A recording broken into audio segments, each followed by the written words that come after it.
This episode is sponsored by the Body Image Upgrade, a 30-day course helping you rebuild your relationship with your body.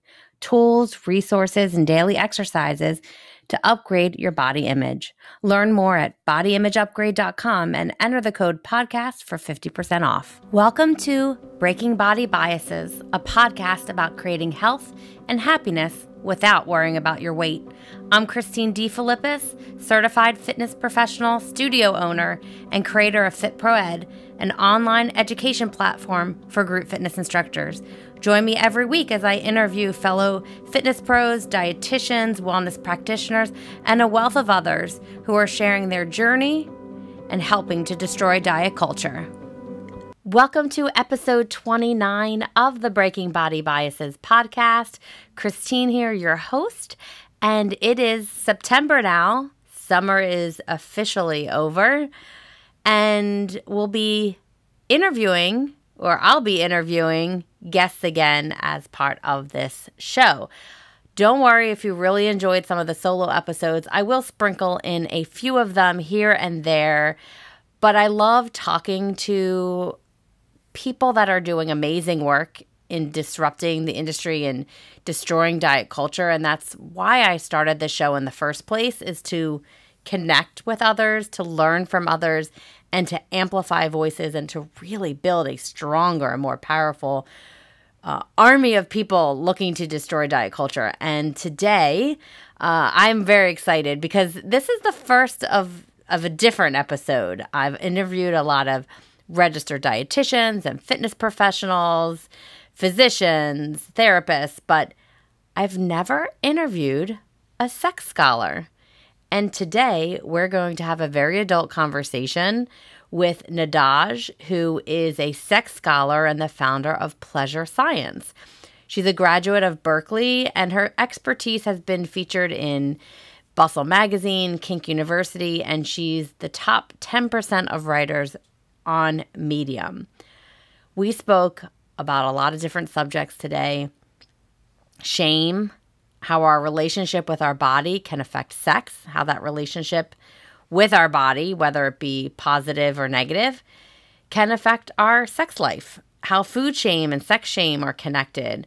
We talk about erotic wellness and how to build body confidence through masturbation. We also cover the topic of plastic surgery. We cover a lot, and as I mentioned, this is a very adult conversation. We speak very openly and honestly about sex and about our bodies, so please use discretion. Although I do want to encourage you, if you feel any kind of way about sex, hearing me even intro this episode, we are going to talk about shame and culturally why we have that shame. So sit back, grab a cup of coffee or maybe a glass of wine, whatever you're in the mood for, and let's get into today's interview. So welcome to the show, Nadege. I'm so excited to talk with you today and learn about what a sex scholar does. So can you explain a little bit about what is a sex scholar? Yeah, absolutely. And also, I'm so excited to be on your podcast because bodies and sex go hand in hand. So a sex scholar is exactly what it sounds like. I research sex. My journey to get to this point was kind of funny. I always was the person in the friend group who, if you watch Sex and the City, I was somewhere between Samantha and Carrie. So I wasn't as outgoing as Samantha, but I was definitely as curious. And I always ended up just being the girl in the friend group that people would come to for advice, or I'd always be like, this happened to me. Did this happen to you? And for whatever reason, I never felt weird talking about sex with my friends, which I realized as I got older was kind of rare. When I got the opportunity to go to university, because I actually didn't do very well in school and then chose to go back to school, I was like, if I do this, I'm studying what I want to study. And that was sex. And so I ended up getting into my dream school, which was Berkeley. They had an incredible feminist studies program, and I studied porn and I studied consent. I studied BDSM, even fun fact, trained to be a dominatrix a little bit on the side because I was there, why not? And that sort of led me here. I started writing articles about sex and health and also wellness and how erotic wellness is important, because I think that's something that's missing in wellness industries and body positive industries. And that really took off until I started to realize I wanted to do more with the expertise I had. And I created this company slash brand called Pleasure Science. And now it's this sort of hub for erotic wellness and, credible research that's sex positive, or personal stories, because I think something that is really powerful about sex is that everybody has embodied knowledge. And what that basically means is, like, if you walk through the world as a woman, you have knowledge and understanding and expertise about how to navigate through the world and how to understand the world as a woman. Same if you're a person of color. There's a lot of knowledge that we get from just living that is really intelligent, that I think gets overlooked. So I try to include that a little bit and back it up with science to give people permission to understand their own intelligence too when it comes to their sex lives. That is also fascinating. And I think we could all go back to Sex in the City and, figure out like we're part of this person and part of that person. I think that's what made the show successful. But you just being so open about this subject, and like you said, it's not that common. It's kind of rare to be that open. I think there's a lot of shame around it, and we're going to get into shame because there's a lot of shame in diet culture too. So we can kind of dive into that in a little bit. But let's first talk about our own physical bodies. Yeah. And we talk a lot here about body positivity, body neutrality, how we feel about our body image, body love, and share with us, because you do work in this specific area, how is it related to sex and how we look at sex and how we have sex and how we feel about sex? Yeah, well, absolutely. I mean, first and foremost, if we don't love our body, it's difficult to enjoy sex. And I just want to even normalize that sentence, because it's okay to have a hard time with sex. It's okay to struggle with sex. I also think it's very normal. Most people don't know this, but in the United States, only 18 states are legally required to make sex education medically accurate. So let's just make it normal that you weren't even taught about sex, let alone loving your body, right? Because that's a whole other hurdle that is not just complicated erotically, it's complicated in every area of our life. And so first, I just want to normalize that experience. And also to acknowledge, which I think a lot of people know, especially people who listen to your podcast, is that we live in a society that profits off of body shame. And research has found that there are 5 main ways that humans learn: curiosity, sociality, which basically means being social. You'll learn through gossip, you'll learn through media. We also learn through emotion, authenticity, and failure. So advertising, especially body advertising or sexual empowerment advertising even, sometimes uses failure, or oftentimes uses failure to sell us products or make us feel a certain way, right? It's that you're lacking in this, so you buy this. And when it comes to even sexual empowerment and women's empowerment, we've seen a lot of that stuff.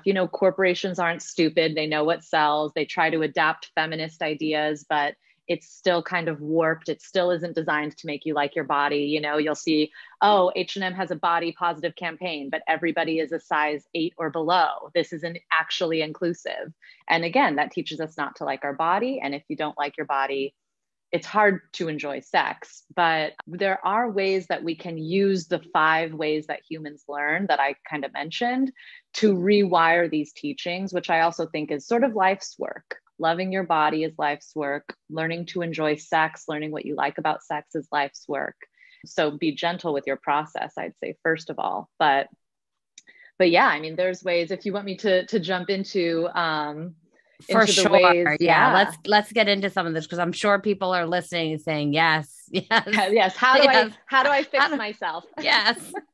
Which no one needs to be fixed. Everybody is unique. If anything, everybody's broken. So no one needs to be fixed. Maybe we were all meant to be, these beautiful works in progress. But what I like to use emotion and being social as ways to sort of fix the failure mentality or the lack mentality. And so One thing that is really powerful, especially when it comes to trying to understand how to enjoy your body or even feel neutral in your body and have that translate to better sex, is to feel your feelings all the way through and kind of get to the root of what something is. And so if we're in the bedroom and someone just touches us in that one area and suddenly you're like, I am fat, you're touching the fat, I am ugly. Later, not in that moment, but later on, it might be beneficial to kind of sit with that feeling and be like, let's sit with this all the way through. What is the root of this feeling? Because what happened and what the way my body and my mind responded to me are just reactions. And we're very emotionally intelligent creatures as human beings. So that's one way to use emotion to rewire, because remember, emotion is a way that humans learn. So you might learn through failure, through the lack mentality, but you'll also learn through the intelligence of your own emotions. And then the second way that I really like to teach people to love their bodies is through kind of this authenticity and sociality. So being genuinely social, figuring out how you are social and ways that make you feel good being social, because sex is a social behavior. So this is another sort of bomb that I tend to drop on people, and it's really empowering. Most of us were taught that sex is a reproductive behavior, right? That you feel urges to have sex because we're supposed to reproduce, it's biological. Actually, research has found that sex is a social behavior before any other behavior. We have sex or want to be sexual with other people because we want to be social. We want to connect. This is why slut shaming is redundant, because you are not a slut. You want to be erotic with other humans because you're a human. And everybody, even people on the asexual spectrum, we all have a sex drive and we all have ways we want to feel connection that can include being erotic or cannot include being erotic. But that tangent aside, going back to how to kind of feel happier in your body during sex and to understand why being social can be really empowering is one, I think it's really beneficial to use social media to your advantage. While social media can absolutely be toxic, we also have this beautiful way of connecting with people who are not chosen by the entertainment industry to entertain us. You can find people who look like you, think like you, match your lifestyle, match your values. So I think one way that we can use social media to our advantage is to be really particular about the values, bodies, and sex positive things we see and surround ourselves with. This is a way we use authenticity and sociality, or being social, to rewrite the scripts we're taught about body shame. Because you can see that it's a lie when you see how many people are thriving and confident and happy having a body that looks like yours. There's so much to unpack in this, like the slut shaming thing. I know that wasn't something we were going to talk about, but it's so important in this day and age to take that away. And again, I was taught, just like you had brought out, that like it is for, it's not supposed to be for pleasure. Like, I mean, it can be, but that's not the primary focus of it. So it's interesting hearing and learning more about this.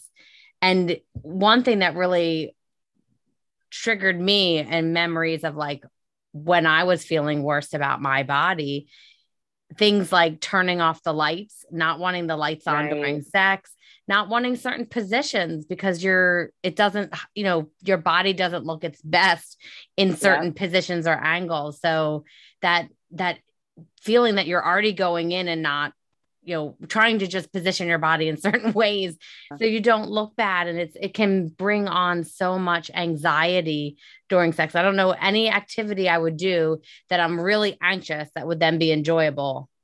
Yeah, absolutely. And it's hard to experience pleasure when you feel anxious. I would say to anybody who turns off the light while they have sex, fucking do that. Do what you need to do to feel comfortable in the bedroom.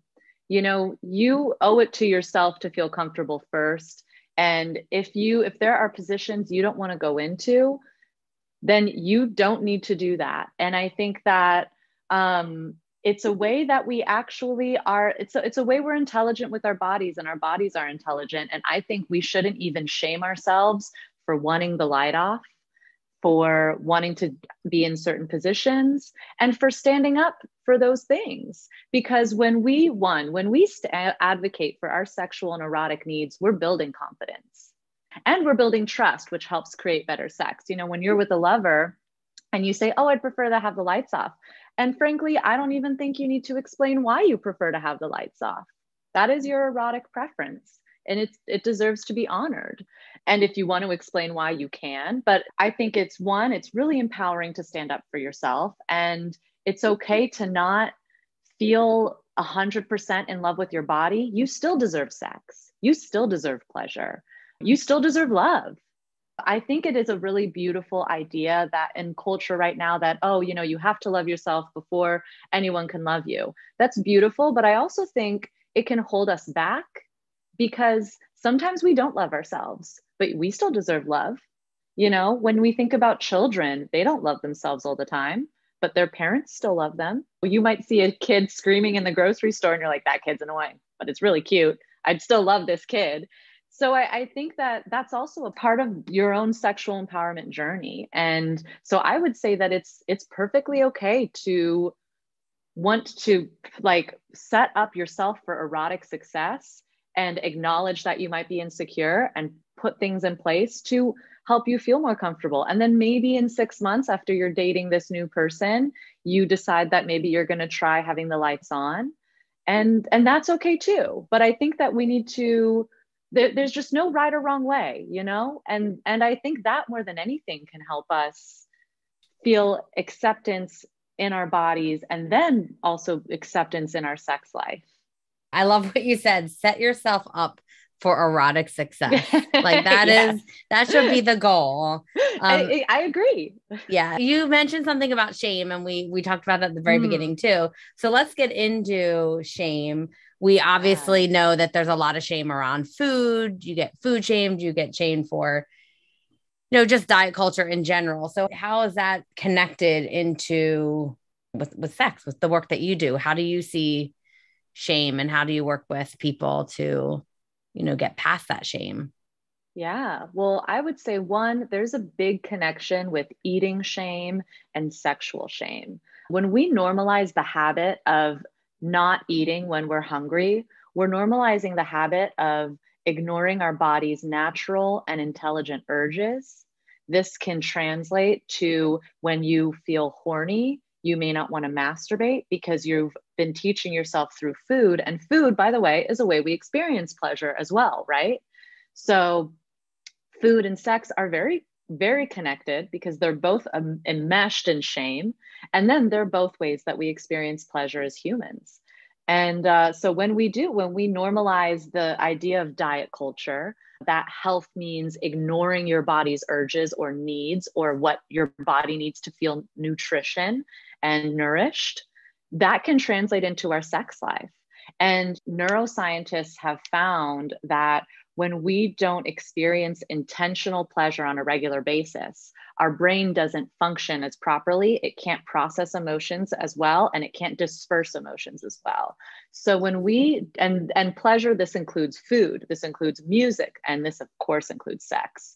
And so they're very connected. It's really, it's a tough thing. I struggle with it to this day of, you know, wanting to eat another donut because I love donuts.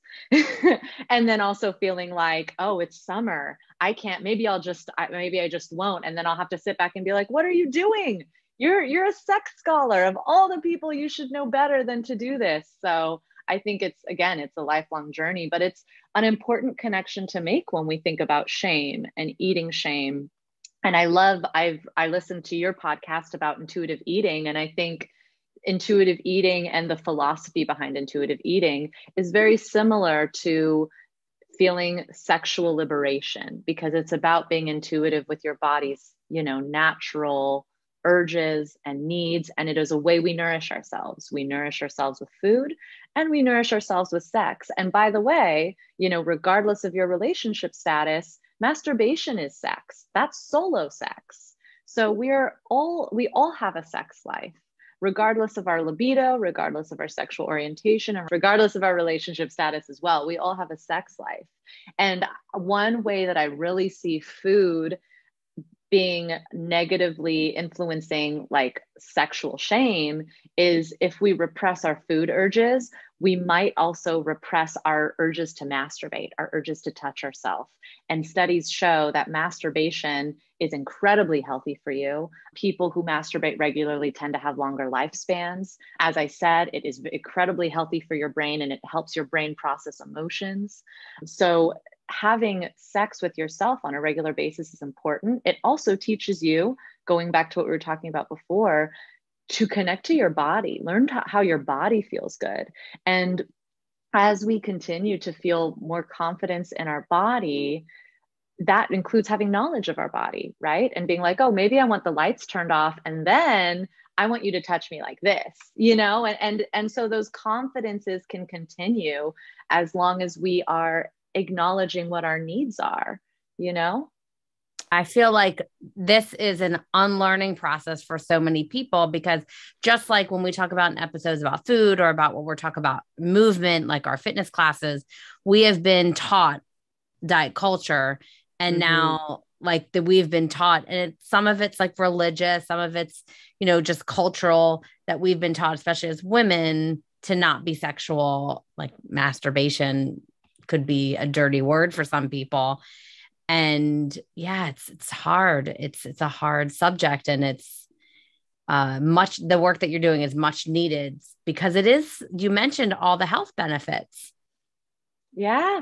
Oh yeah. I mean, this is the tip of the iceberg, Christine, of the health benefits of sex. I mean, you know, orgasm is a pain reliever. It can be very soothing if you have chronic pain, to try and figure out how to masturbate on a regular basis and achieve those orgasms for yourself.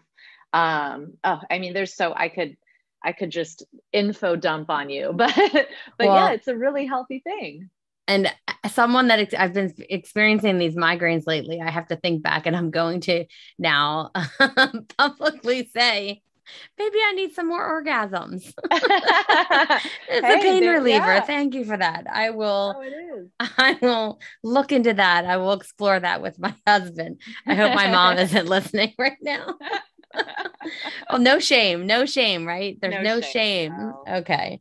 So let's get into another topic about plastic surgery, because I know there's judgment with plastic surgery. If you could share your thoughts on plastic surgery, given that this show, we talk about body love and or body acceptance or body neutrality, like along those lines. So what are your thoughts with the research that you do, and just intertwining that with sex and with the work that kind of we do, destroying diet culture?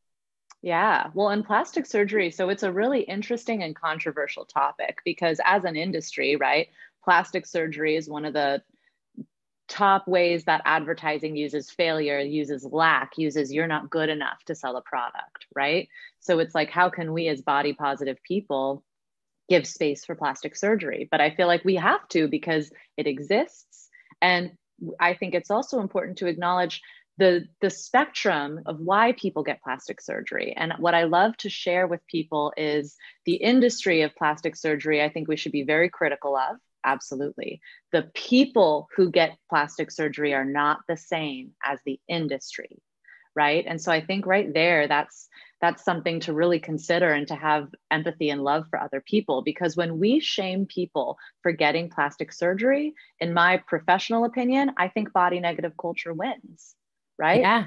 Yeah, for Who sure. am I to say what is, you know, and again, people can get it for breast reduction, breast enlargement. People can be augmenting their body to align with their gender. My mother had breast cancer, so she had her breasts, you know, she had a mastectomy and then implants. And so it was interesting, you know, I this topic hits really deep with me, because when I was 10, my mom got sick. So plastic surgery, and I grew up in Los Angeles. So it was interesting, because I grew up having friends who got nose jobs or boob jobs.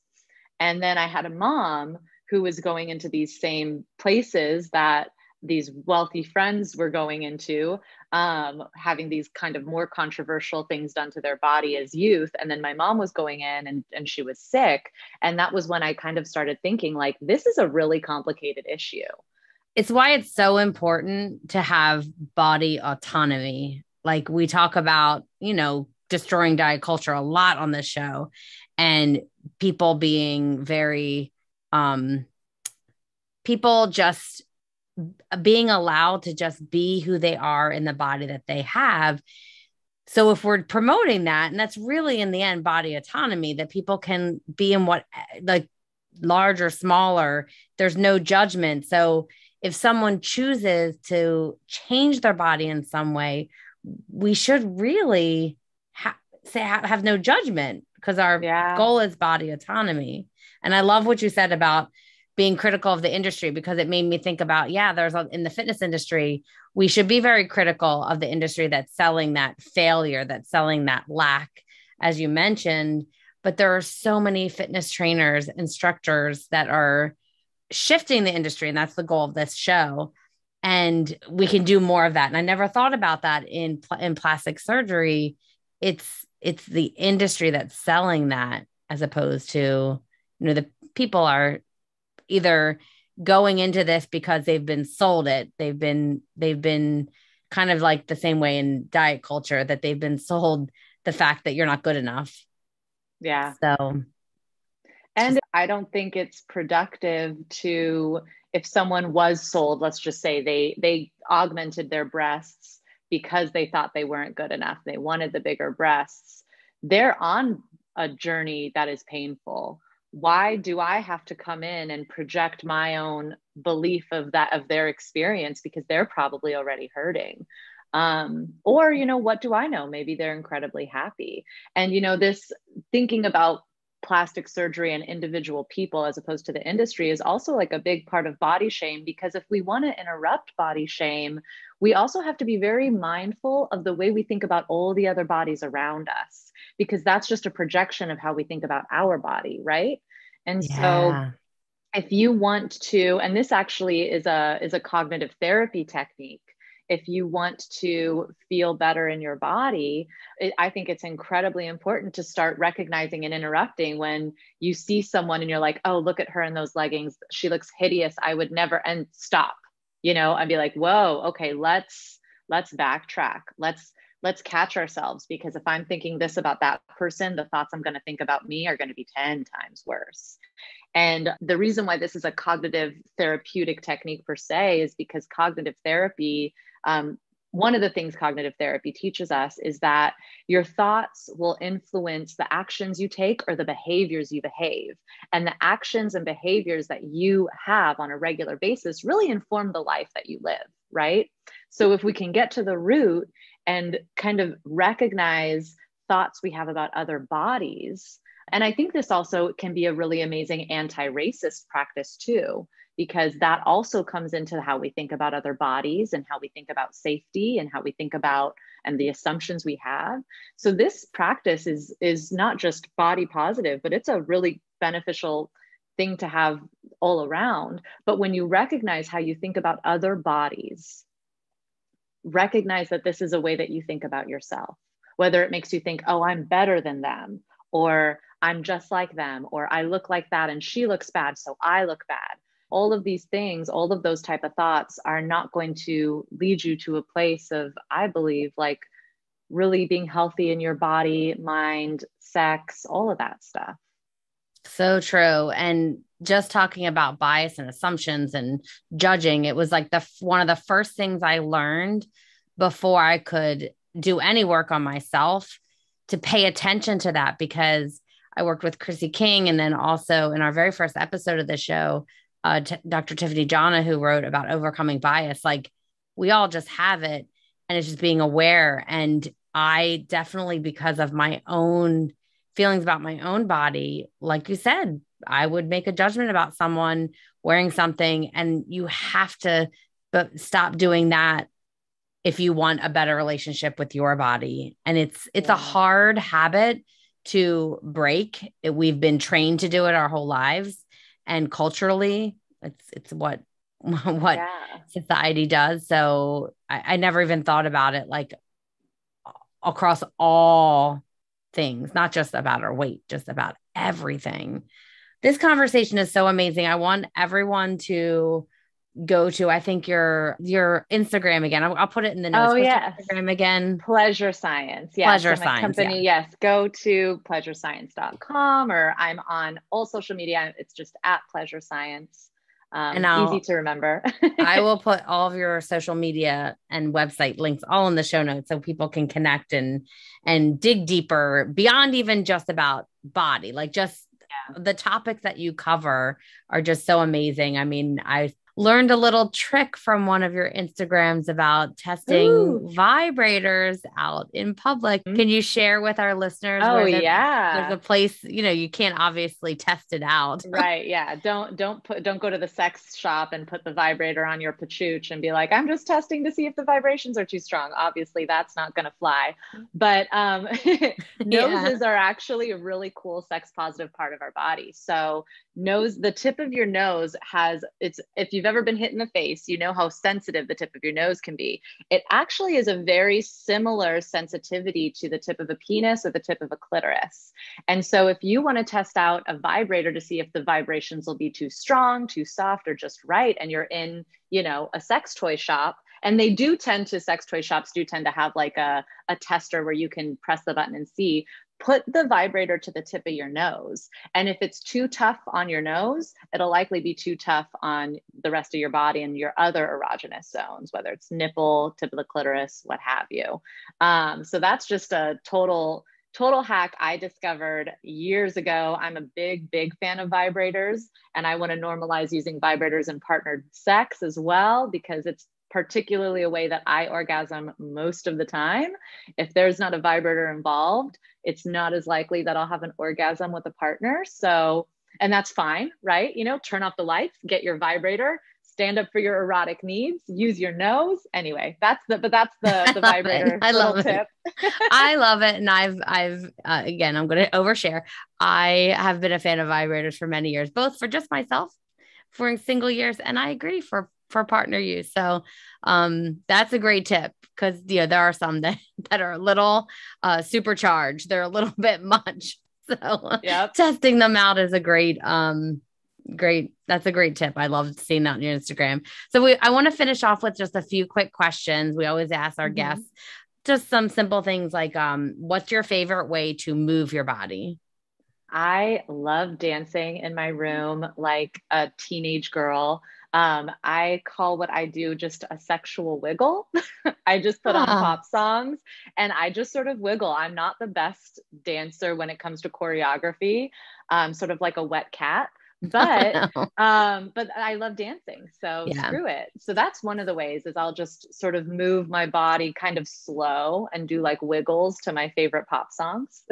I always feel like I teach dance fitness, and I took dance, so I know that there's steps and there's a right way to do certain choreography. But in dance fitness, like I really encourage everyone to just connect to their bodies, and there's no right or wrong way to do it. It's however your body feels and however you connect to the music. And that's it. That's all it has to be. I so agree. So what is your favorite way to practice self-care? Right now it's taking showers. So showers are just super, super soothing. Hot water is super, super soothing. So when I'm getting a little too anxious and sometimes I will literally tell my partner that I need to take a shower and we're in the middle of sex, because I have vaginismus, which sometimes means that my muscles will get really tight and it's hard for dildo, penis, anything to just get in my vagina. So when I take a shower, it actually relaxes all of my muscles and it really soothes my mind. So that's a way that I self-care is if I'm in the middle, I'm a writer, I work from home. So I have that luxury. So if I'm in the middle of my workday and I'm like, I can't think, everything is crazy, I take a shower. If I'm in the middle of sex and I'm like, I'm anxious, I take a shower. And it's a silly thing, but it really helps. I love my showers. Nice. That's a new one. I like that one. And then is there it could be a song, an artist, a genre of music that just you really enjoy right now? We love hearing about music that people like. Oh yeah, I'd say so. I love Purple Disco Machine. He's a DJ. He's on SoundCloud. He has amazing, really long sets. And as I mentioned, I love pop music. And what I love about him is he takes this really great kind of funky 70s and weaves it into sort of mainstream pop beats. And so I will, when I'm like cleaning the house, I'll put him on my Bluetooth speaker and I'll be like dancing and cleaning. And it's very, gets the heart pumping. Like it's fast paced. So I'd shout out to Purple Disco Machine. Love him. Nice. I'm going to look him up because I'm always looking for new music, and that just sounds fabulous. Oh, yeah. And then we've all been, I mean, you work at home, you probably continued to do work during COVID, during the times that we were locked down, but a lot of people started to tune into shows and maybe read more books or just binge-worthy things. So we always love to see if there's something that you found really binge-worthy over the last year that you'd like to share. Ooh, The Witcher. I watched The Witcher on Netflix with my dad, my dad is an artist and he works in entertainment and film. So he just loves to watch things with me and my sister. It's how we bond. And so he was like, and he's French. He's like, I found this cool show. We must watch it. It's fantasy. I'm like, all right. So we watched The Witcher and then we loved it. We got super depressed because it was COVID and we're like, there's not going to be another season for years. And then I ended up reading the Witcher books, and I'm on book 6. There's, I think, 8 books. So I highly recommend them. If you like fantasy, it is a war epic. So if you don't like war, I wouldn't recommend it. But if you like fantasy, I highly would recommend it. Amazing. So I'll put all that stuff that we just talked about in our show notes. And thank you so much for not just being here today, but for the work that you do. It's so important because there is so much shame and people need to just be happier, in my opinion, all the way around, like with their body, with sex, with just all of what we talked about today. And I'm so thrilled that you shared your expertise in this area. And I hope people connect more with you to even go a little bit deeper and learn a little bit more. So just so grateful that we were able to connect and talk about this. It's so funny because I did have a little bit of like the shame, like, oh, can I talk about this? Can I? And I feel like now that we've had this conversation, I'm relaxed about it and we could talk a little bit more. And I hope that's what the listener feels. I hope they're not, did I just listen to this? That they've relaxed and they've taken the shame away. Is there any last things that you want to share with listeners? Well, hey, if you did like what you heard and you want some more sex positive, free stuff, you could always go to pleasurescience.com/free. I'm always putting new guides on there. A new one we just put up is 5 essential questions to ask your gynecologist. So if you want a little bit of easy sex ed stuff or erotic wellness stuff, because don't forget, like, being sexually healthy means you're practicing erotic wellness. And I think that's just such a fun phrase. So we can maybe take some of the scary out of talking about sex, because I totally agree with you, Christine. It's a very frightening topic. But I love that you feel more relaxed. That just makes me feel great. And other than that, I mean, I love the work you do. So it was an honor to be on your podcast. So I hope that you really enjoyed this week's episode and that maybe you are settling in with some of the information and relearning and re-examining some of your own beliefs and maybe putting into practice some of the things that you learned in this week's episode. As always, if you can take a minute and rate and review the episode wherever you listen to podcasts, it helps more viewers, listeners connect with our show and find us. If you'd like to listen to past episodes, or if you have questions about our shows, or if you're looking for some of the resources, be sure to go to breakingbodybiases.com, subscribe, follow us on social media, and connect with us. We can't wait to bring you another episode next week.